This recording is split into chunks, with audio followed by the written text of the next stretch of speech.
Je pense que la pire chose qui puisse vous arriver, c'est d'avoir une occasion en or. Mais que le décisionnaire, ayant eu des mauvais retours sur vous, ne se fie pas à son intuition, mais à votre réputation. Et qu'il ne vous prenne pas au sérieux. Je suis le Notonnier et aujourd'hui on va analyser la loi 5 des 48 lois de Robert Greene. Protégez votre réputation comme la prunelle de vos yeux. La réputation est la pierre angulaire du pouvoir. À elle seule, elle peut vous permettre d'impressionner et de gagner. Cependant, lorsqu'elle est compromise, vous êtes vulnérable, et l'on vous attaquera de toutes parts.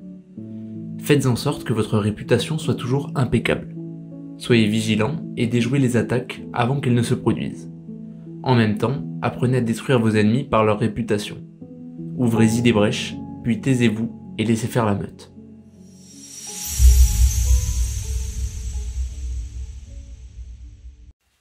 La première histoire illustrant cette loi est celle du général chinois Zhuge Liang pendant la guerre des Trois Royaumes au IIIe siècle après Jésus-Christ.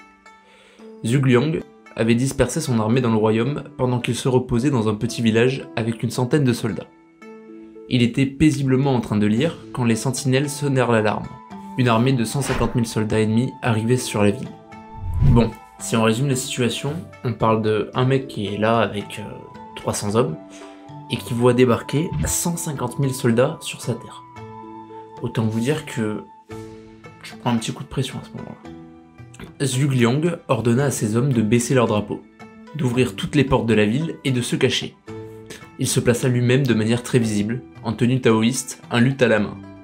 L'armée arriva aux portes de la ville, grande ouverte. Elle aperçut le général avec son luth, en train de chanter, à portée d'eux. Puis, le général ennemi ordonna le repli des troupes.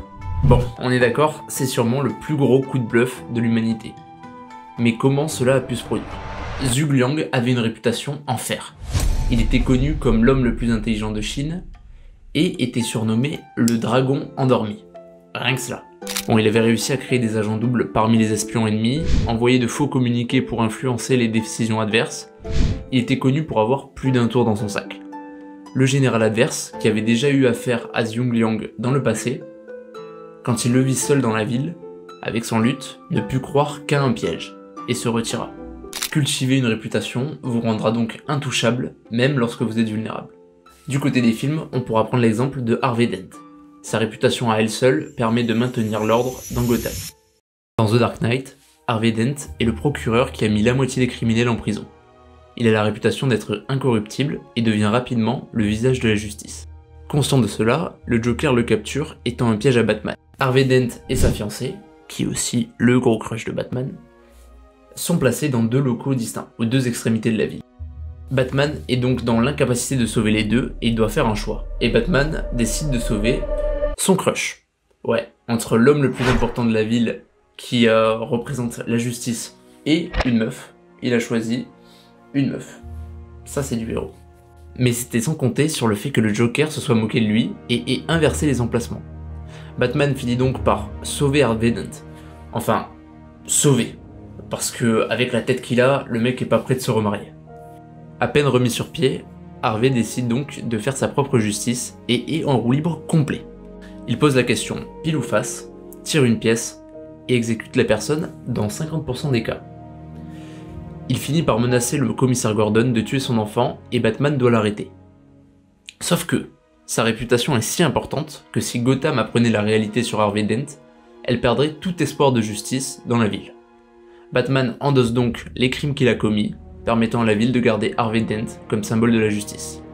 Donc, si on résume, la réputation de ce mec est si forte qu'elle a mis à elle seule le Batman au placard. Faites donc attention à soigner votre réputation. Renvoyez l'image en accord avec vos objectifs. Votre réputation est très peu fondée sur vos paroles, mais principalement fondée sur vos actes. Vous êtes bien plus souvent la personne qui a fait ça, plutôt que la personne qui a dit ça. Et si la réputation est l'image que vous renvoyez par vos agissements, il ne tient qu'à vous de mieux agir. C'était le Notonnier, vous êtes arrivé à quai.